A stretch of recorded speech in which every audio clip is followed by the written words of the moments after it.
तो है everyone, welcome back to my new vlog. आप सभी का स्वागत है एक बार फिर से मेरे एक और नए व्लॉग में। आप सभी को जय श्री कृष्णा, राधे राधे। आप सब कैसे हैं, एक कमेंट करके ज़रूर बताइएगा। तो गाइज़, यहाँ जो व्लॉग आप लोगों ने देखा था उसके जस्ट आगे से ही मेरा व्लॉग स्टार्ट हो रहा है, क्योंकि मैं व्लॉग जो है ना प्रॉपर तरीके से शूट तो कर लेती हूँ, बट वॉइस ओवर करने में यहाँ प्रॉब्लम हो रही थी, तो इसलिए मैंने छोटा छोटा क्लिप ही ऐड करके डाला है। ये नैनी है और नैनी में हम लोगों की जो ट्रेन है वो रुकी हुई है। अभी ना हमको लग रहा है जो ट्रेन है वो कुछ 20 से 25 मिनट ट्रेन लेट चल रही है। देखिए अभी क्या होता है। गाइस, जब हम लोग नैनी के पहले ही खड़े थे ना, तो वहाँ से जब हम लोग की जब ट्रेन पहुँच तो चुकी थी, लेकिन वहाँ पर 1 घंटे तक रुकी रह गई, क्योंकि उसको सिग्नल नहीं मिल रहा था। और जब तक वो खड़ी थी ना, उसको 4 ट्रेनें क्रॉस की हैं, 4 ट्रेनें, 1-2 भी नहीं, 4 ट्रेनें। और जब 4 ट्रेन अगर क्रॉस कराने का मतलब है कि 1 घंटे आपका जो टाइम है वो तो जाएगा ही। मतलब बहुत बहुत ज़्यादा हम लोग को मतलब वो हुआ। तो जब वहाँ से हम लोग की जब ट्रेन छूटती है तो फिर एकदम तेज़ रफ्तार में ही चलने लगती है। गाइस, अगर एसी अगर नहीं होती ना, अगर हम लोग लोकल अगर हम लोग जनरल डिब्बे में होते ना, तो बहुत ही दिक्कतों का सामना करना पड़ता। लेकिन क्या था कि एसी में हम लोग थे तो उतना पता नहीं चला। और गाइस, मैं अपने बाबू की प्रॉब्लम बताऊं, ये जब तक एसी वाले डिब्बे में थे, इतने टाइम में ये कम से कम 25 से 30 बार वॉशरूम गए होंगे। पता नहीं क्यों बार बार इनको वॉशरूम आ रही थी, बार बार वॉशरूम आ रही थी, एकदम से परेशान करके रख दिए थे। इतना ज़्यादा ना गाइस कि क्या ही बताऊँ, कि इनको जैसे मिनट मिनट पर जैसे वॉशरूम आ रही थी। इतना ऐसा लग रहा था ना कि जैसे झूठ बोल रहा है, लेकिन मैं जब देखती थी तो इसको प्रॉपर होता भी था।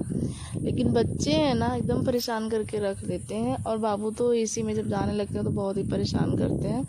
यहाँ पर देखिए, फिर कुछ ट्रेनें और रह गई थी, तो यहाँ फिर से मेरी जो ट्रेन थी वो खड़ी होकर फिर से इन लोगों को पास दे रही है।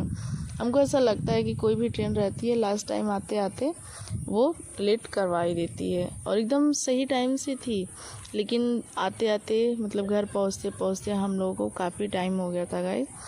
हम लोग रात के 9 बजे घर पर पहुँचे हैं। जहाँ हम लोग को जंघई में पहुँचना था 5 बजे, हम लोग लगभग पहुँचे हैं 6:30 बजे।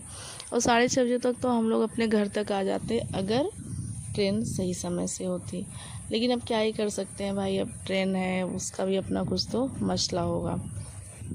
यहाँ इलाहाबाद में आकर, यानी प्रयागराज स्टेशन पर आकर काफ़ी टाइम तक जब हमारी ट्रेन रुकती है, तो यहाँ पर कुछ समोसे का जो भी स्टॉल था, गरम तो था समोसा गाइस, लेकिन इतना गंदा उसका टेस्ट था ना, जैसे मुंह में बैठ ही नहीं रहा था। जो उसका ऊपर का जो मैदा होता है ना, इतना मोटा मोटा ये लोग बेल कर बनाए थे कि उसके अंदर का हुआ ही नहीं था, बिल्कुल भी टेस्ट नहीं था। मैं तो बस ली थी, बट मैं खा नहीं पाई, बिल्कुल भी नहीं मुझे खाने को हुआ। और मुझे ऐसे समोसे बिल्कुल भी नहीं पसंद है। वैसे भी मुझे ट्रेन का या फिर रास्ते का खाना उतना नहीं पसंद आता, बल्कि मैं फ्रूट खा लेती हूँ, मुझे चलता है। फिर लास्ट में मुझे ऐसा लगा कि एक कोल्ड ड्रिंक ले लेना चाहिए, तो फिर सोनू लाकर कोल्ड ड्रिंक देते हैं। तो थोड़ा हम लोग जब कोल्ड ड्रिंक वगैरह पीते हैं तब जाकर राहत होती है। गर्मी तो गाइस बहुत थी। और इलाहाबाद में ना, जब इन लोगों ने इंजन चेंज किया ना, तो पता नहीं क्या लोग के दिमाग में चला कि उन लोगों ने एसी जो था वो बंद कर दिया, यानी जो बिजली का कनेक्शन था ना उसको काट दिए थे ये लोग। बहुत ही मतलब गर्मी लग रही थी, और मेरा फ़ोन तो चार्ज भी नहीं था। मुझे लगा कि अभी थोड़ी देर में चार्ज कर लेते, क्योंकि बच्चे हैं, उन लोग को भी बहलाने फुसलाने के लिए भी फ़ोन चाहिए रहता है। आजकल के बच्चे तो फ़ोन तो देखते ही हैं। तो मैं इन सब चीज़ों के चक्कर में अपना फ़ोन थोड़ा सा जो है ना कि ध्यान नहीं दी फ़ोन के ऊपर, तो मेरा फ़ोन भी जाते जाते ऐसा लग रहा था कि ऑफ़ हो जाएगा। और जैसे ही मैं घर पहुंची ना, तो आप लोग देखेंगे मेरा आधा अधूरा सा वीडियो है, क्योंकि मेरा जो फ़ोन है ना वो स्विच ऑफ हो गया। और बस मैं उसको इतना बचा बचा के यूज़ कर रही थी ना गाइस, कि बता नहीं सकती। इसलिए कि सिर्फ फ़ोन के चक्कर में, कि फ़ोन जैसे सबको टेंशन लगी रहती है ना कि कहाँ पहुँचे हैं, कहाँ नहीं है, कैसे हैं, किस हालत में। जैसे जो उस कंडीशन में रहता है उसका तो नहीं, लेकिन हाँ जो घर पर रहते हैं और घर के सदस्य, तो उन लोगों को काफ़ी टेंशन लग रही थी। तो मुंबई से भी फ़ोन आना जाना हो रहा था, और मायके से भी फ़ोन का आना जाना लग रहा था। तो इसलिए जो मेरा फ़ोन था ना, मैं बहुत बचा के यूज़ तो कर रही थी। आप लोग देखेंगे कि बहुत कम मैंने वीडियो लिया है। और ये गंगा जी हैं इलाहाबाद की, प्रयागराज की। तो देखिए पानी तो बहुत नहीं, एकदम सूख सी गई है, ऐसा लग रहा है कि जैसे पानी की कमी हो गई है। और अच्छा है यहाँ का व्यूज़, मुझे बहुत अच्छा लगा। मैंने यहाँ कैप्चर जब किया ना तो मतलब फ़ोन से जब मैं कैप्चर कर रही थी तभी बहुत अच्छा लग रहा था। पानी तो बिल्कुल भी नहीं है और जाने में अच्छा लग रहा था। और जब पानी रहता है ना गाइस तो जब डर भी लगता है कि ये भी अगर कुछ हादसा बाई चांस हुआ तो फिर कुछ अनहोनी ना हो जाए। वैसे भी पानी से मुझे बहुत डर लगता भी है। अभी तो बारिश का सीज़न आ गया है, जब बारिश होंगी ना तो फिर यहाँ का भी पानी जो है भर जाएगा। और यहाँ पर तो ये जो आप लोग हरियाली देख रहे हैं ना, यहाँ सब भी सब पानी भर जाता है कभी कभी। अच्छा लगता है। आप लोग भी अगर इलाहाबाद से हमारा अगर वीडियो देख रहे हैं तो कमेंट करके ज़रूर बताइएगा कि कौन कौन गया है गंगा यमुना सरस्वती जो संगम है, वहाँ से कौन कौन नहा कर आया है। मैं तो गाइस गई हूँ, बहुत अच्छा लगता है। मतलब एक अलग ही वहाँ का व्यूज़ है, अद्भुत नज़ारा है। आप लोग भी अगर देख रहे होंगे मेरे वीडियो के माध्यम से तो आप लोग भी कभी जाइएगा तो आप लोगों को भी अच्छा लगेगा। यहाँ से हम लोग की जो ट्रेन जा रही थी ना, बगल में जो रोड जा रहा था वहाँ का व्यूज़ भी बहुत अच्छा लग रहा था मुझे। कुछ ऐसे अगर व्यूज़ रहते हैं ना तो मुझे बहुत पसंद आते हैं। और हरियाली भी थी अच्छी खासी, जो ऐसी साइड में आप लोग देख रहे हैं जो पेड़ पौधे हैं ना, यहाँ की हरियाली गजब की थी गाइस।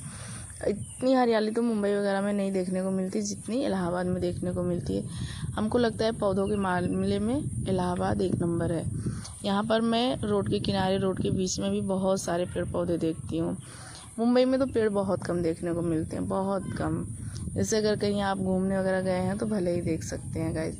तो यहाँ पर हम लोगों की जो ट्रेन थी वो फूलपुर आकर, बस ज़्यादा तो नहीं, हाँ 2 से 3 मिनट ज़रूर रुकी थी, क्योंकि यहाँ भी इसका जो है स्टॉपेज है। और यहाँ पर सोनू देखिए बाहर से निकल कर पूछ रहे हैं कुछ खाना है। हमने कहा नहीं भाई, खाना पीना कुछ नहीं है, बस अब कैसे भी हम लोग घर पहुँच जाएं, क्योंकि ऐसा लग रहा है ना काफ़ी लेट हो रहा है हम लोगों को। तो गाइस क्या ही बताऊँ, इतना ज़्यादा सामान था हम लोगों का, इतना ज़्यादा ना कि जैसे रास्ते में जब हम लोग रख दिए ना तो जो टीटी था तो बोल रहा है कि आप लोग को 40 किलो से ज़्यादा नहीं लेकर जाना है, आप लोग क्यों मतलब ये कर रहे हैं, इतना ज़्यादा क्यों लगेज लिए। हम लोगों को लगा कि हो सकता है फ़ाइन ना मार दे।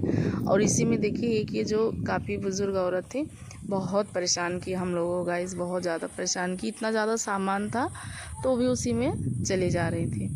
तो गाइस देखिए हम लोग जंघई पहुंचकर सेफ़ तरीके से एकदम उतर चुके हैं और हम लोग जंघई पहुंच चुके हैं गाइस। और यहाँ पर भी हम लोगों को उतारने के लिए 3 से 4 लोग आए हुए थे और एक स्कॉर्पियो तो आई थी। हम लोग मतलब थे तो 3 लोगों का सामान था, लेकिन लास्ट में जो मेरे साथ एक आंटी थी, उनके कुछ मौसी के लड़के थे, उनका सामान नहीं हो पाया तो उनको अलग से गाड़ी करके जाना पड़ा, क्योंकि उनको दूसरे रूट पर जाना था और हम दोनों को एक रूट पर आना था। तो इसलिए उनको मतलब अलग से गाड़ी कर देते हैं हम लोग, तो फिर वो उससे चले जाते हैं और एक ही गाड़ी से हम लोग चले आते हैं वापस। क्योंकि जिससे अलग अलग हम लोग अगर गाड़ियाँ करते ना तो पैसा भी तो जाता तो ठीक था, लेकिन अच्छा भी नहीं लगता, ऐसे आधा अधूरा सा लगता है, ऐसा लगता है कि जैसे साथ छूट गया, कुछ इस तरीके से फील होता। लेकिन अच्छा हुआ कि सामान वगैरह एडजस्ट हो गया तो हम लोग फिर निकल जाते हैं अपने घर की तरफ। गए सामान एडजस्ट करने में काफ़ी दिक्कत हुई थी, क्योंकि जो पीछे वाला जो भाग रहता है ना तो वहाँ पर सब सूटकेस वगैरह और बैग्स वगैरह हो गए। जो छोटे छोटे बैग थे और जो 3 बच्चे थे, एक साइड आंटी बैठी थी एक साइड में, और एक बच्चे को मैं लेकर बैठी थी, दोनों बच्चों को बीच में बैठाई थी, और जो केसा थी वो 3 बैग लेके बैठी थी। गाइस सच में बहुत मुसीबत से हम लोग आए हैं। और आगे एक ड्राइवर थे और 2 लोग और एक्स्ट्रा में बैठ के आए। कुछ इस तरीके से हम लोगों का जो था आने को हुआ, क्योंकि गाड़ी थी एकदम प्रॉपर तरीके से थी, लेकिन लोगों को लगेज नहीं पता था कि इतना ज़्यादा लगेज है, नहीं तो फिर दूसरी गाड़ी कर लेते। और मैं तो यहाँ आनापुर तक तो आई थी उसी स्कॉर्पियो से, फिर इधर से मुझे अंकल लेने गए तो थोड़ा तो ठीक लगा। इसलिए ठीक लगा कि अगर उसी प्रॉब्लम से अगर घर तक आना होता ना तो हाथ पैर तो पूरे सोने से पड़ जाते, कुछ ऐसा फील हो रहा था, क्योंकि पैर वैर सब मेरा एकदम दब गया था गाइस। और यहाँ रास्ते में ना जो भीलमपुर का रोड पड़ता है, वहाँ पर एक ट्रक थी जो कि फंस गई थी, तो उसी को टोचन करने के लिए यहाँ का रास्ता ब्लॉक था। तो हम लोग फिर समाधगंज से होते हुए आते हैं गाइस।